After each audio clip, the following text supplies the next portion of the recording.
The Lion, the Witch, and the Wardrobe, written by C.S. Lewis. The Chronicles of Narnia. Open the door and enter a new world. Narnia, the land beyond the wardrobe door, a secret place frozen in eternal winter, a magical country waiting to be set free.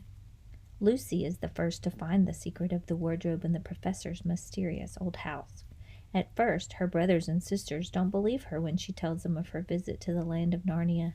But soon Edmund, then Peter and Susan, step through the wardrobe themselves. In Narnia, they find a country buried under the evil enchantment of the White Witch. When they meet the great lion, Aslan, they realize they've been called to a great adventure and bravely join the battle to free Narnia from the witch's sinister spell.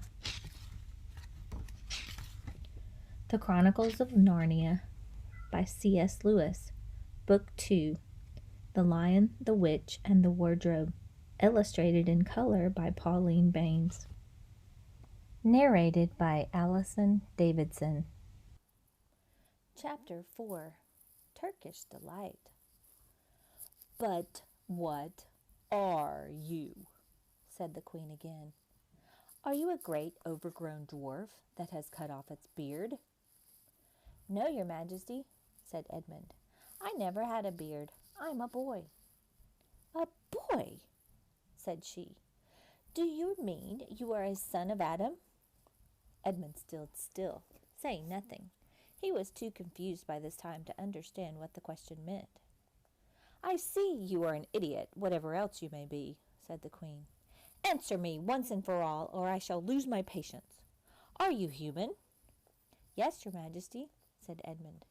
"And how, pray, did you come to enter my dominions?" "Please, your Majesty, I came in through a wardrobe." "A wardrobe? What do you mean?" I opened my door and just found myself here, your Majesty," said Edmund. "Ha!" said the Queen, speaking more to herself than to him.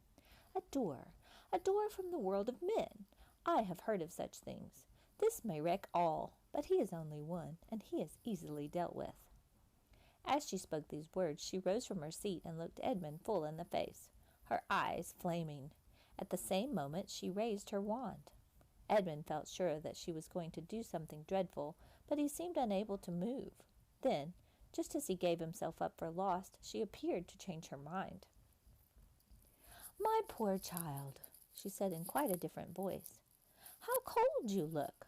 Come and sit with me here on the sledge, and I will put my mantle round you, and we will talk." Edmund did not like this arrangement at all, but he dared not disobey. He stepped onto the sledge and sat at her feet, and she put a fold of her fur mantle round him and tucked it in well. "Perhaps something hot to drink," said the Queen. "Should you like that?" "Yes, please, your Majesty," said Edmund, whose teeth were chattering.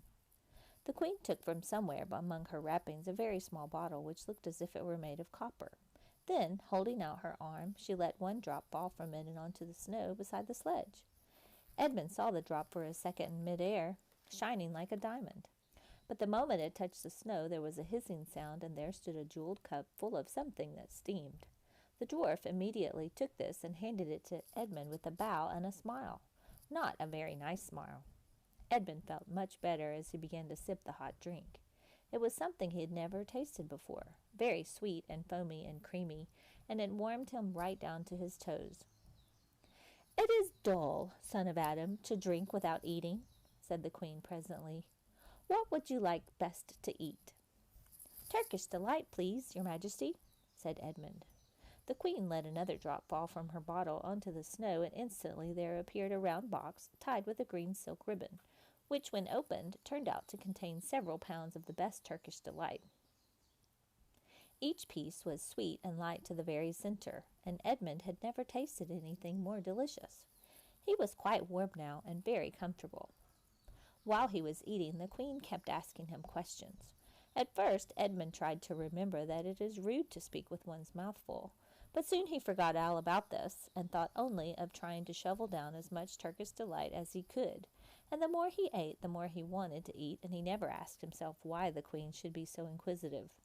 She got him to tell her that he had one brother and two sisters, and that one of his sisters had already been in Narnia and had met a fawn there, and that no one except himself and his brother and his sisters knew anything about Narnia.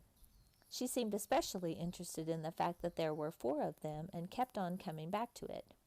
"You are sure there are just four of you?" she asked. "Two sons of Adam and two daughters of Eve? Neither more nor less?" And Edmund, with his mouth full of Turkish delight, kept on saying, "Yes, I told you that before," and forgetting to call her "Your Majesty," but she didn't seem to mind now. At last the Turkish delight was all finished, and Edmund was looking very hard at the empty box and wishing that she would ask him whether he would like some more. Probably the Queen knew quite well what he was thinking, for she knew, though Edmund did not, that this was enchanted Turkish delight, and that anyone who had once tasted it would want more and more of it, and would even, if they were allowed, go on eating it till they killed themselves. But she did not offer him any more. Instead, she said to him, "Son of Adam, I should so much like to see your brother and your two sisters. Will you bring them to see me?" "I'll try," said Edmund, still looking at his empty box. "Because if you did come again, bringing them with you, of course, I'd be able to give you some more Turkish delight. I can't do it now. The magic will only work once. In my own house, it would be another matter." "Why can't we go to your house now?" said Edmund. When he first got onto the sledge, he had been afraid that she might drive away with him to some unknown place from which he would not be able to get back. But he had forgotten all about that fear now. "It is a lovely place, my house," said the Queen. "I am sure you would like it. There are whole rooms full of Turkish delight, and what's more, I have no children of my own. I want a nice boy whom I could bring up as prince, and who would be king of Narnia when I am gone. While he was prince, he would wear a gold crown and eat Turkish delight all day long. And you are much the cleverest and handsomest young man I've ever met. I think I would like to make you the prince, some day, when you bring the others to visit me." "Why not now?" said Edmund. His face had become very red, and his mouth and fingers were sticky. He did not look either clever or handsome, whatever the Queen might say. "Oh, but if I took you there now," she said, "I shouldn't see your brother and your sisters. I very much want to know your charming relations. You are to be the prince, and later on the king, that is understood. But you must have courtiers and nobles. I will make your brother a duke, and your sisters duchesses." "There's nothing special about them," said Edmund, "and anyway, I could always bring them some other time." "Ah, but once you are in my house," said the Queen, "you might forget all about them. You would be enjoying yourself so much that you wouldn't want the bother of going to fetch them. No, you must go back to your own country now and come to me another day, with them, you understand. It is no good coming without them." "But I don't even know the way back to my own country," pleaded Edmund. "That's easy," answered the Queen. "Do you see that lamp?" She pointed with her wand, and Edmund turned and saw the same lamp-post under which Lucy had met the fawn. "Straight on, beyond that, is the way to the world of men. And now look the other way." Here she pointed in the opposite direction. "And tell me if you can see two little hills rising above the trees." "I think I can," said Edmund. "Well, my house is between those little hills. So next time you come, you only have to find the lamp-post and look for those two hills and walk through the wood till you reach my house. But remember, you must bring the others with you. I might have to be very angry with you if you come alone." "I'll do my best," said Edmund. "And, by the way," said the Queen, "you needn't tell them about me. It would be fun to keep it a secret between us two, wouldn't it? Make it a surprise for them. Just bring them along to the two hills. A clever boy like you will easily think of some excuse for doing that.